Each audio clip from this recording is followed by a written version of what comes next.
श्रीमद् भागवतम दशम स्कंद अध्याय 77 कृष्ण द्वारा शाल्व का वध। सुखदेव गोस्वामी ने कहा, जल से अपने को तरोताजा करने के बाद अपना कवच पहनकर तथा अपना धनुष लेकर भगवान प्रद्युम्न ने अपने सारथी से कहा, मुझे वहीं वापस ले चलो जहां वीर द्युमान खड़ा है। प्रद्युम्न की अनुपस्थिति में द्युमान उसकी सेना को तहस नहस किए जा रहा था, किंतु अब प्रद्युम्न ने द्युमान पर बदले में आक्रमण कर दिया और हंसते हुए 8 नाराज बाणों से उसे भेद दिया। इन बाणों में से 4 से उसने द्युमान के 4 घोड़ों को, 1 बाण से उसके सारथी को तथा 2 अन्य बाणों से उसके धनुष तथा रथ के झंडे को और अंतिम बाण से द्युमान के सिर पर प्रहार किया। गद, सात्यकी, साम तथा अन्य वीर शाल्व की सेना का संहार करने लगे और इस तरह विमान के भीतर के सारे सिपाही गर्दनें कट जाने से समुद्र में गिरने लगे। इस तरह यदुगण तथा शाल्व के अनुयायी एक दूसरे पर आक्रमण करते रहे और यह घनघोर भयानक युद्ध 27 दिनों तथा रातों तक चलता रहा। धर्मपुत्र युधिष्ठिर द्वारा आमंत्रित किए जाने पर भगवान कृष्ण इंद्रप्रस्थ गए हुए थे। अब जब राजसूय यज्ञ पूरा हो चुका था और शिशुपाल मारा जा चुका था, तो भगवान को अब शकुन दिखने लगे। अतः उन्होंने कुरुवंशी बड़े बूढ़ों तथा महान ऋषियों से एवं अपनी बुआ प्रीता तथा उनके पुत्रों से भी विदा ली और द्वारका लौट आए। भगवान ने अपने आप मन ही मन कहा, क्योंकि मैं यहाँ अपने पूज्य जयेश भ्राता सहित आया हूँ, शिशुपाल के पक्षधर राजा निश्चित ही मेरी राजधानी पर आक्रमण कर रहे होंगे। सुखदेव गोस्वामी ने कहा, द्वारका पहुंचने पर उन्होंने देखा कि लोग किस तरह विनाश से भयभीत हैं और शाल्व तथा उसके सौभ विमान को भी देखा, तो केशव ने नगरी की सुरक्षा के लिए आयोजना की और फिर दारुक से निम्नवत बोले। भगवान कृष्ण ने कहा, हे सारथी, शीघ्र ही मेरा रथ शाल्व के निकट ले चलो। यह सौभपति शक्तिशाली जादूगर है, तुम उससे विमोहित नहीं होना। इस तरह आदेश दिए जाने पर दारुक ने भगवान के रथ की राख संभाली और उसे आगे हाँका। ज्यों ही रथ युद्ध भूमि में प्रविष्ट हुआ, तो वहां पर उपस्थित शत्रु तथा मित्र हर एक की गरुड़ के प्रतीक की ओर दृष्टि पड़ी। जब नष्ट प्राय सेना के स्वामी शाल्व ने कृष्ण को पास आते देखा, तो उसने भगवान के सारथी पर अपना भाला फेंका। यह भाला युद्ध भूमि में से होकर उड़ते समय भयावह गर्जना कर रहा था। शाल्व द्वारा फेंके गए भाले ने सारे आकाश को अत्यंत तेजवान उल्का तारे की तरह प्रकाशित कर दिया, किंतु भगवान शौरी ने अपने बाणों से इस महान अस्त्र को सैकड़ों खंडों में छिन्न भिन्न कर डाला।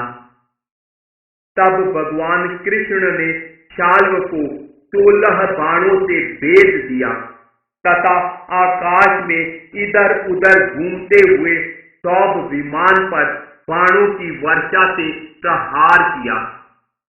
बाणों की वर्षा करते हुए भगवान उस सूर्य की तरह लग रहे थे जो अपनी किरणों से आकाश को आप्लावित करता है।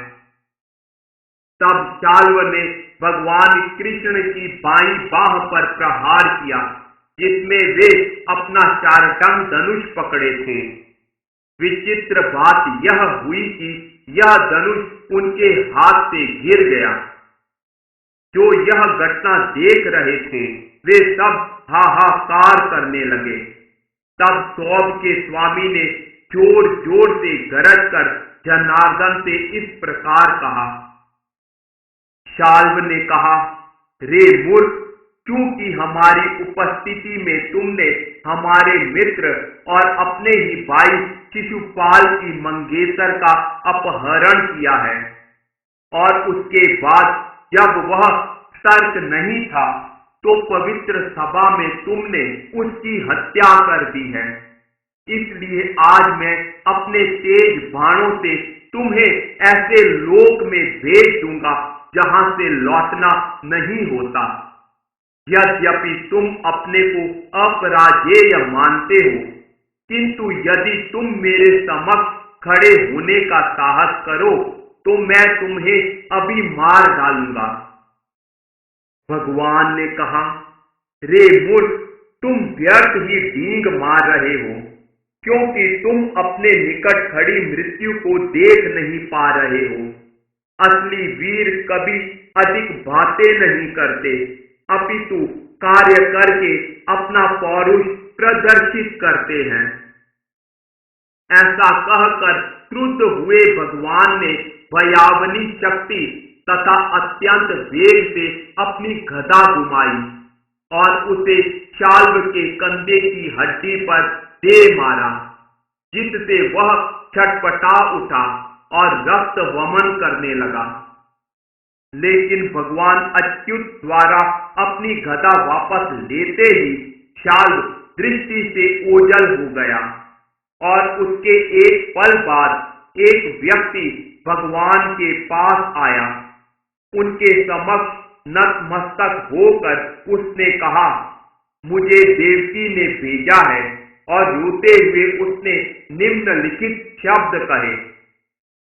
उस व्यक्ति ने कहा, हे कृष्ण, हे कृष्ण, हे महाबाहु, हे अपने माता पिता के प्रिय, शाल्व तुम्हारे पिता को बांधकर उसी तरह ले गया है जिस तरह कसाई किसी पशु का वध करने के लिए ले जाता है। जब उन्होंने यह शुभकारी समाचार सुना तो सामान्य मनुष्य की भूमिका निर्वाह कर रहे भगवान कृष्ण ने खेद तथा करुणा व्यक्त की और अपने माता पिता के प्रति प्रेम वश उन्होंने सामान्य बद्ध जीव जैसे शब्द कहे।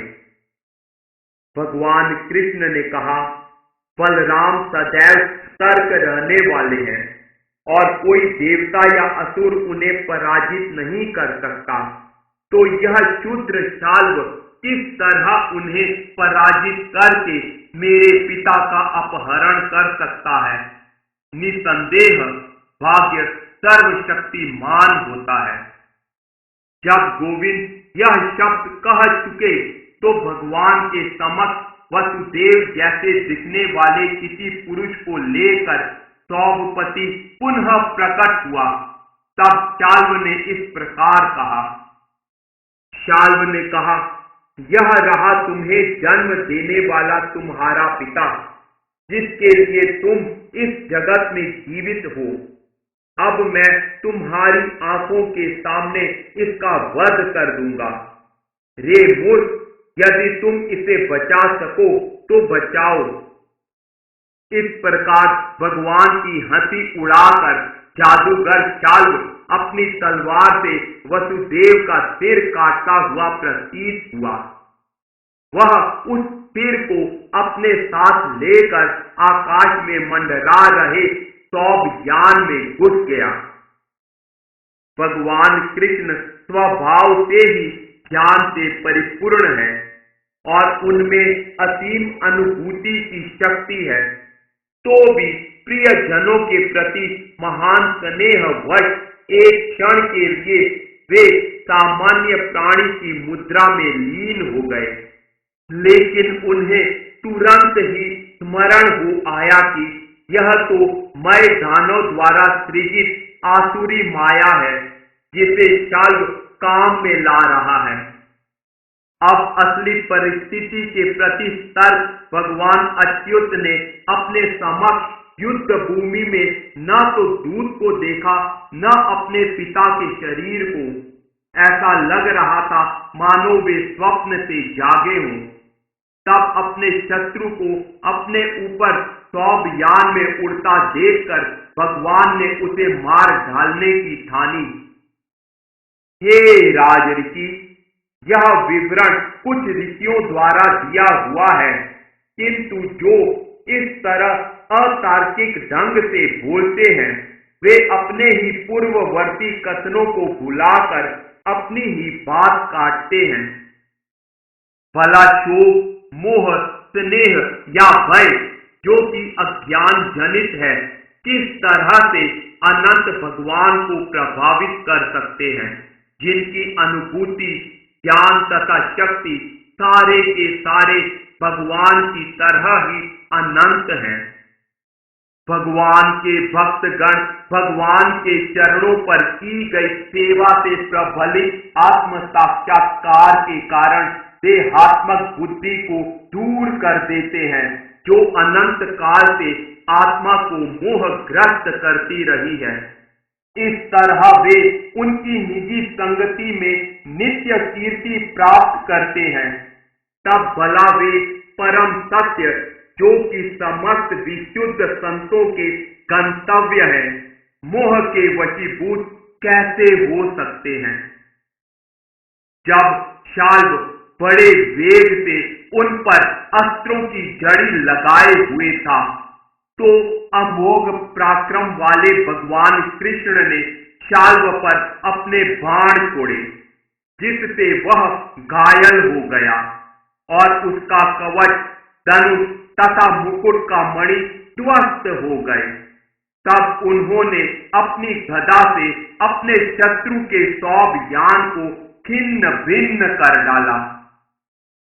भगवान कृष्ण की गदा से हजारों खंडों में चूर चूर हुआ सौभ विमान समुद्र में गिर गया। शाल्व ने इसे छोड़ दिया और पृथ्वी पर खड़ा हो गया। उसने अपनी गदा उठाई और भगवान अच्युत की ओर लपका। जब शाल्व उनकी ओर झपटा तो भगवान ने एक भाला छोड़ा और उसकी उस बाह को काट लिया जिसमें गदा पकड़ी थी। अंत में शाल्व का वध करने का निश्चय करके भगवान कृष्ण ने अपना सुदर्शन चक्र उठाया, जो ब्रह्मांड के प्रलय के समय दिखने वाले सूर्य जैसा लग रहा था। तेज से चमकते हुए भगवान उद्यांचल जैसे प्रतीत हो रहे थे, जो उदय होते सूर्य को धारण करता है। भगवान हरि ने अपने चक्र का इस्तेमाल करते हुए उस महान जादूगर के सिर को कुंडलों तथा किरीट सहित विलग कर दिया, जिस तरह पुरंदर ने वृत्रासुर के सिर काटने के लिए अपने वज्र का इस्तेमाल किया था। यह देखकर शाल्व के सारे अनुयायी हाय हाय कहकर चित्कार उठे। अब पापी शाल्व के मृत हो जाने तथा उसके सौभ यान के विनष्ट हो जाने से देवताओं द्वारा बजाई गई दुंदुभियों से आकाश गूंज उठा।